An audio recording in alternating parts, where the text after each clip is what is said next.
आज 18 मार्च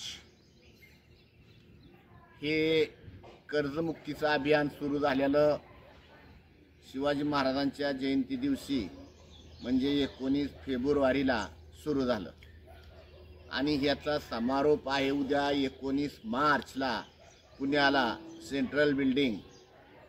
तरी सर्व महाराष्ट्रातील शेतकऱ्यांना आवाहन करत आहे या व्हिडिओमधून की आपली ही जी कर्ज शेतकऱ्यावर आहेत ही अनैतिक आहेत हे शरद जोशींनी सांगितलेलं आहे।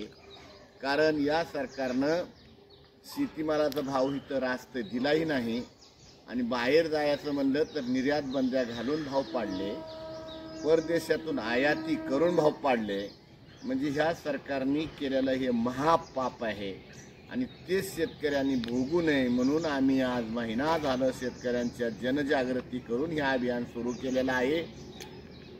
राज्याचे राष्ट्रीय अध्यक्ष रघुनाथदादा पाटील यांच्या नेतृत्वाखाली उद्या हे एक दिवसाचं धरणं आंदोलन आहे। यात प्रत्येक शेतकऱ्याची आपली उपस्थिती पाहिजे। कांद्यावरली निर्यात बंदी उठवायची असेल, साखरेवरली उठवायची असेल, बटाट्यावरली उठवायची, या निर्यात बंद्या उठल्यासाठी उद्याचा कार्यक्रम आहे।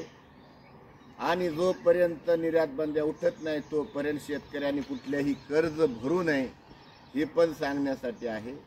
येताना आपल्याकडील नोटीस आल्या असतील बँकांचे, सोसायट्यांच्या, नव्या जुन्या घरातील सगळ्या येताना घेऊन या। आपण त्या पण संध्याकाळी म्हणजे कार्यक्रम समारोप करताना त्या नोटिसांची होळी करून शेतकऱ्यांना महाराष्ट्रातील कर्जमुक्त झाला म्हणून आवाहन करून तुम्हाला तिथून आम्ही सोडणार आहोत। तो कार्यक्रम आपण सर्वांनी समारोप करायचा आहे, या निमित्तानं हा व्हिडिओ करतोय। आणि उद्या 19 मार्चला सर्वांनी 11 वाजता पुणे स्टेशनला गांधी पुतळ्यापाशी हजर राहा। त्या पुतळ्यापासून आपण घोषणा देत सेंट्रल बिल्डिंगला जाऊन हा कार्यक्रम तिथं सभेच्या रूपात समारोपाला थांबणार आहोत। एवढं आवाहन करतो, सगळ्यांनी या आवाहन स्वीकारून उपस्थित राहा।